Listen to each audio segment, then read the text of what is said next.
video kali ini kita akan membahas pendapatan per kapita dan distribusi pendapatan. Nah, kira-kira ada yang tahu apa itu pendapatan per kapita? Coba lihat ilustrasi berikut ini.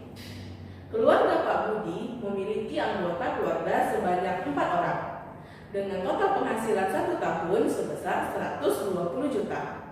Sedangkan keluarga Pak Jono dengan jumlah anggota 3 orang mempunyai total penghasilan 1 tahun 80 juta rupiah. Jika dihitung, pendapatan rata-rata keluarga Pak Budi sebesar 30 juta dan rata-rata pendapatan keluarga Pak Jono sebesar 27 juta. Dari ilustrasi tadi menunjukkan tentang pendapatan rata-rata sebuah keluarga. Jadi, kalau begitu, apa itu pendapatan per kapita? Ya, pendapatan per kapita adalah pendapatan rata-rata penduduk per kapita atau tiap orang dalam satu wilayah atau negara. Jadi, itu pengertian dari pendapatan per kapita. Kira-kira gimana ya cara kita menghitung pendapatan per kapita? Pendapatan per kapita diperoleh dari GDP, GNP, atau pendapatan nasional dibagi dengan jumlah penduduk. Maka diperoleh rumus untuk menghitung pendapatan per kapita sebagai berikut. Setelah kita mengetahui cara menghitung pendapatan per kapita, maka kita harus tahu kira-kira apa yang manfaat dari perhitungan pendapatan per kapita.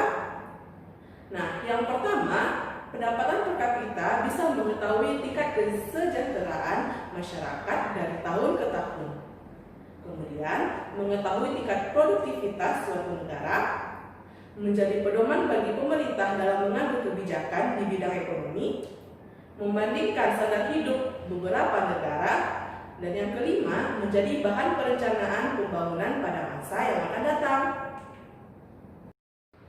Selanjutnya, kita akan membahas klasifikasi tingkat kesejahteraan negara berdasarkan pendapatan nasional sesuai dengan kriteria Bank Dunia. Pertama, negara berpendapatan rendah atau low income memiliki pendapatan per kapita kecil sama dengan 1035 US dollar. Yang kedua, negara berpendapatan menengah rendah atau low middle income memiliki pendapatan per kapita 1036 sampai 4045 US dollar. Yang ketiga, negara berpendapatan menengah tinggi atau upper middle income memiliki pendapatan per kapita 4046 sampai 12.535 US dollar. Dan negara dengan berpendapatan tinggi atau high income memiliki pendapatan per kapita besar dari 12.535 US dollar. Nah, kira-kira Indonesia masuk kriteria yang mana ya? Silakan Anda cari informasinya ya. Nah, pembahasan kita selanjutnya itu tentang distribusi pendapatan nasional. Distribusi pendapatan merupakan tingkat persebaran pendapatan di suatu wilayah atau daerah. Jika distribusi pendapatan tidak merata, maka akan menciptakan kemakmuran hanya pada golongan tertentu saja. Misalnya, sebuah daerah memiliki total pendapatan yang sangat tinggi, sedangkan daerah lain di negara yang sama memiliki total pendapatan yang rendah. Maka ini bisa dikatakan bahwa distribusi pendapatan tidak merata, karena ada satu daerah yang pendapatannya sangat tinggi, sedangkan daerah lain pendapatannya rendah.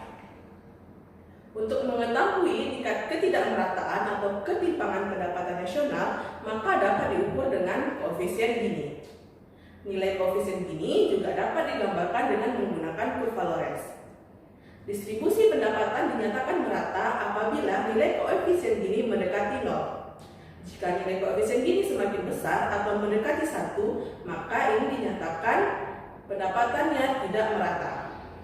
Berikut tabel ketimpangan pendapatan nasional dalam koefisien Gini.